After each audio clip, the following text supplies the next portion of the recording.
Well, joining me now is the Shadow Foreign Minister, Simon Birmingham. Thanks so much for your time. You may have missed those comments from Richard Marles, but there they are confirming as much. There will be no warships sent by this government, but there will be extra assistance. Is that acceptable to you? Laura, this has been a period of embarrassing indecision by the Albanese government, and the explanations given to date have been woefully inadequate. Ultimately, the government needs to be clear in terms of why it thinks it is unable or incapable of committing support here. Richard Marles is right in terms of where our strategic priorities and focus as a country needs to be in relation to the Indo-Pacific. But it is also very clear that we rely upon our alliances and our partnerships to contribute and complement our focus in this region, just as those allies and partners would rightly expect us to contribute and partner in other operations, particularly operations that are so important to Australia and to our region's interests. And ultimately what happens in the Red Sea and the Suez Canal is critically important for Australia and our region's interests. And you see more than 12% of global trade flow through that sea channel. The diversion by so many freight and cargo operators to take the longer route will add huge costs to Australia's economy and to other economies. It will add to inflationary pressures. It will compound economic difficulties for people in a whole range of ways. So it's absolutely critical and in our national interest for us to see responses in the Red Sea that do deter Houthi rebels from creating the type of disruption that Iran and other players want to see occur. And we should be doing everything we can to work with and to complement our partners. And ideally, that would have seen a more favourable consideration from the government of sending a ship, for which they seem to have been very reluctant from the very moment that any request was first mooted publicly. So you think they should have sent a ship? Well, ideally, they would have given more favourable consideration. We in opposition are not privy to all of the details. I mean, they're tripling the personnel. This wasn't a request from Joe Biden. We're sending. It wasn't a specific We're sending request. 16 personnel. Let's keep that in context. Yep.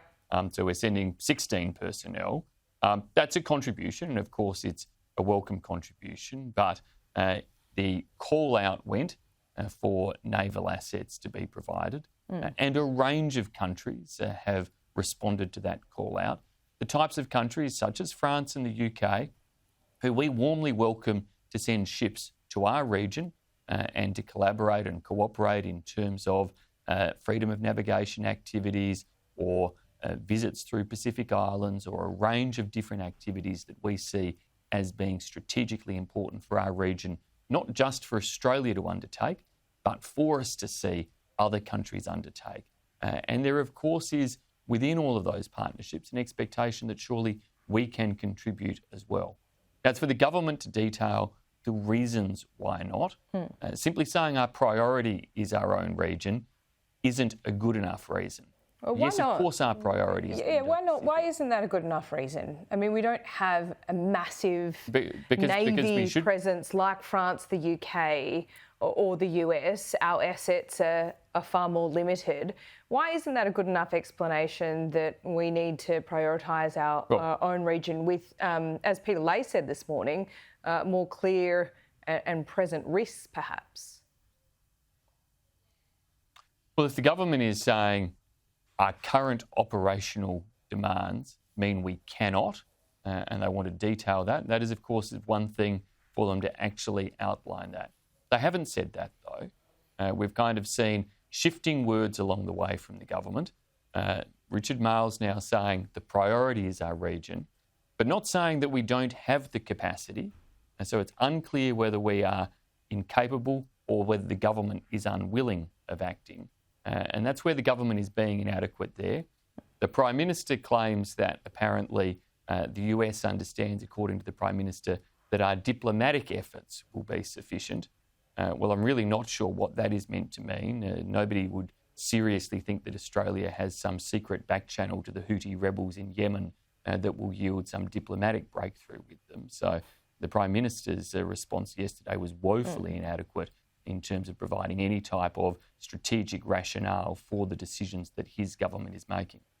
So to rebuff this request, do you think this is some extraordinary shift in our foreign policy, or should it not be seen in that light? Well, I think it will be viewed with some concern elsewhere around the world, and certainly, hopefully, the government will provide more fulsome responses behind closed doors than it has provided in public, because I think our partners and allies will want reassurance in that as Australia requests focus on our region, we can still be a trusted, valued and reliable partner in other parts of the world. And that's the type of cooperative and collaborative approach that we need. Is there any suggestion by not doing this that we would damage that reputation, that we're not collaborative, we're not a trusted partner? Well, we have been able to be relied upon when asked previously to operate. But does this decision change that? And that is, well, we're not providing the same type of response on this request as we've provided in other similar scenarios in the past.